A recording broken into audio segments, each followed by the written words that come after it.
It's open.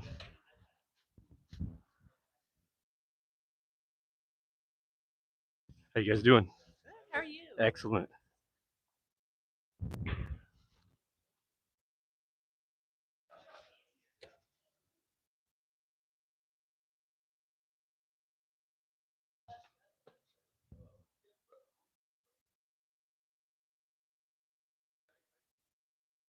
What's up, Sunall? Thanks, buddy.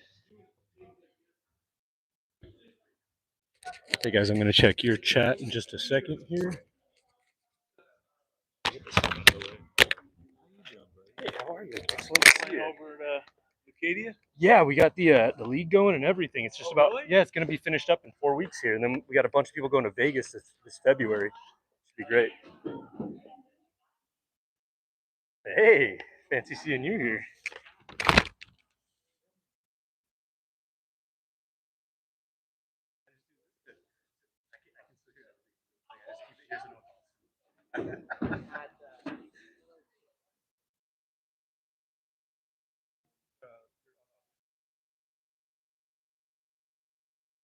No, but it was great. Oh, sounds good for music festival for sure. Or those big monster trucks. You show off for us today. I did for,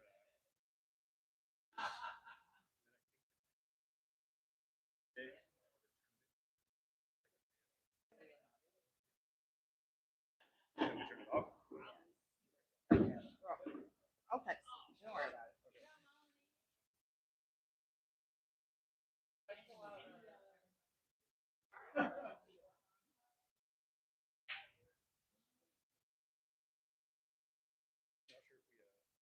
If I lost battery on my audio, I'm gonna check on your chat just a second, guys.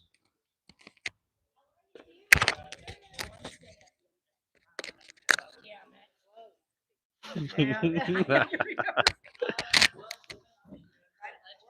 working on it. As long as you know, I'm working on it. It's okay. That was really close, actually. Bianca, Bronca. That's like it's potato, potato to me. Thank you, Tony. Okay. Again, we got our guy Brandon Sandberg here. There's a bunch of people that arrived just now, and we got some more people coming in. One of my guys from league will be here, and then one of our team captains from league, she is here as well. There are 2 tables here right now. One of my channels is looking at the Diamond 7-foot bar box. That's SD Vibes. If you guys want to go watch that table, the smaller table, the blue one, go over to SD Vibes. And then for this green table, the 9-footer, that is SD Billiards.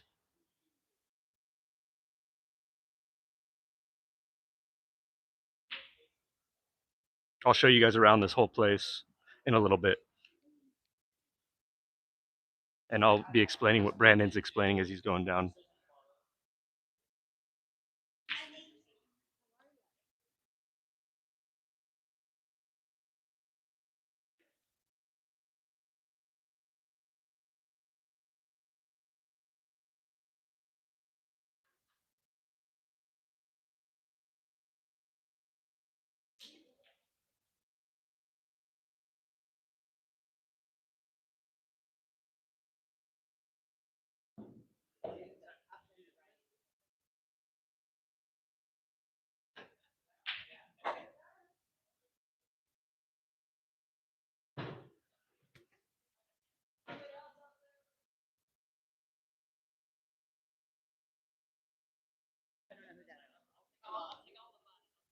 All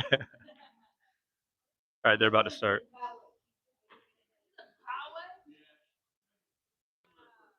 They got one.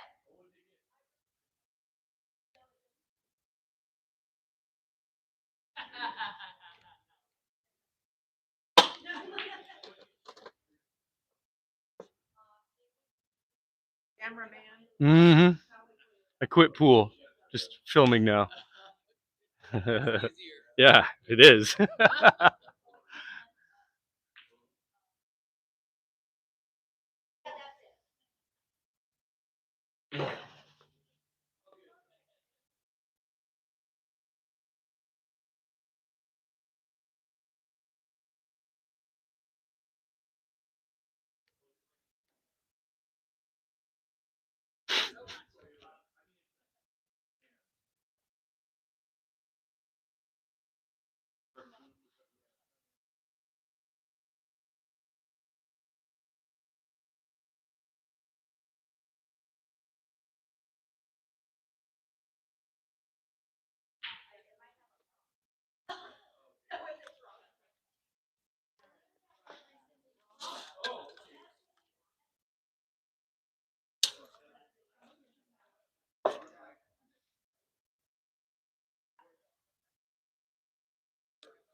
Here, we'll get you guys linked up with Brandon.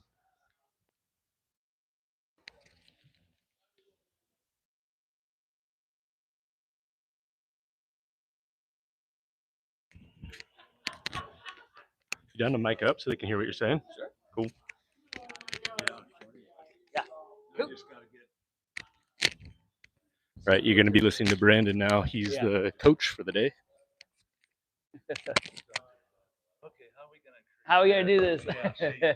Yeah. You gonna be all next thing you're gonna be all jacked. You'll be all working out. Like we're wondering why you're so angry. yeah. Like that manliness. Yeah. Better. You got my shark underwear. I got the shot. I got the socks. Yeah. Yeah. Oh, funny. He's like, where'd you get those? Cool. Yep. All right, we all ready for this? Oh, all right, let's do this. All right, I'm gonna start with the basics first and foremost. All right, we'll go over how we're gonna hold the cue because mechanics are, of course, everything as we know, and we can always get better at mechanics. Even myself, as I start to get a little anxious, when the pressure's on, could be at a tournament. Next thing you know, it's the first game of the tournament, and we have those little jitters, or you're playing somebody brand new for the first time, and you don't know why you are so nervous, and it shakes. Well, this is where mechanics come in. You can trust them. You start to build your confidence. Next thing you know, you get to relax. More relaxed you are, the easier this becomes. Okay. So first and foremost, when you hold the cue, you want to make sure that you're nice and loose. Basically, you can almost hold it with just the middle finger. All right. And so if I create this little shelf, my pointer finger is going to be nice and loose, and same with my back two fingers. All right. And so now all I do to close this shelf is then place my thumb right on my middle finger. All right. Notice how I'm not going to grip the hell out of it. All right. I'm not going to choke my cue. It's wood. It's not going to die. It's already dead.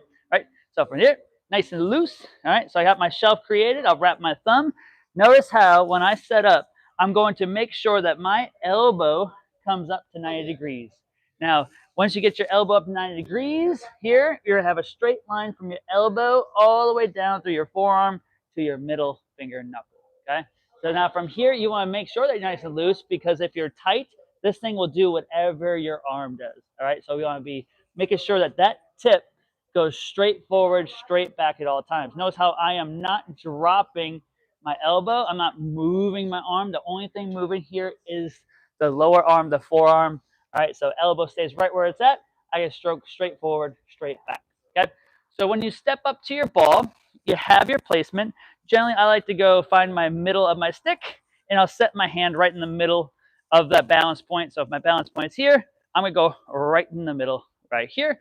And when I step up, I want to make sure that I have about a 45-degree angle stance. So that way, when my butt goes back, my hip gets out of the way of my swing.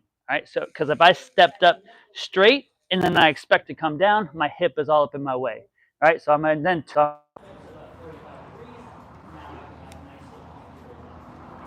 your stance, it can be up to you, but you want to make sure that you're nice and balanced, right? So you're in a strong pace, because that doesn't make you go and bump you. You're not going to fall.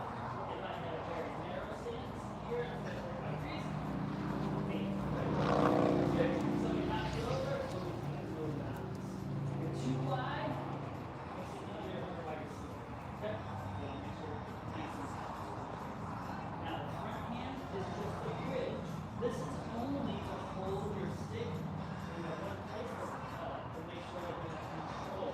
Okay, so notice how I can just use the rail, right, and still get that tip go straight forward, straight back.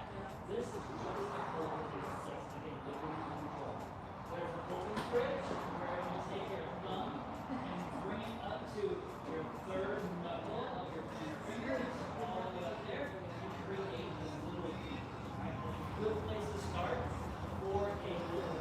You can also bring the knuckle just a little bit if you need, maybe the middle of your second and third knuckle. If you just want a beat that sets in, so that it will sit right on top and you can fire. Okay? How far away should you be from the cue? Good question there, Doug.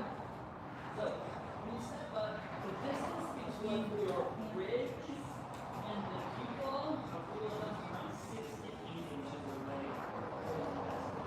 Alright, so here I'm about 8 inches away or so.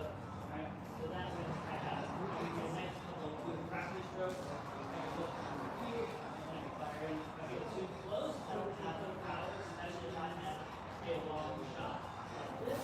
I probably am not going to come way up here and I get myself a good 8 inches. Okay? So that makes sense? Now, there's open bridge, that's one form of support, and then there's also the closed bridge. And in closed bridge, if you take your pointer finger, place it right on your thumb, and then you swoop your middle finger underneath, create this little hole, and then you stick your finger, stick your cue right in there, and then create 3 points of contact for support. This is great for creating drop or power. Okay? So I used to shoot with just an open bridge, powerful shots or not, for like 2 or 3 years. And then I started using the closed bridge, especially when I started going to an actual table. I needed just a little bit more support because I wanted to make sure that I could fire that ball into the pocket, and still have control. Okay? Does that make sense? Now, the little common faults that we see with your stance and your mechanics. So, anytime that somebody steps up, here, I always see that people hold too far back. So watch the tip as I stroke through. Notice how it starts going up and down. Some people hold it too close. Now, from there, you might find yourself wanting to push that thing to gain more power, right? So there you just set the hand back, nice loosey-goosey. Now, if you're having trouble finding that proper spot,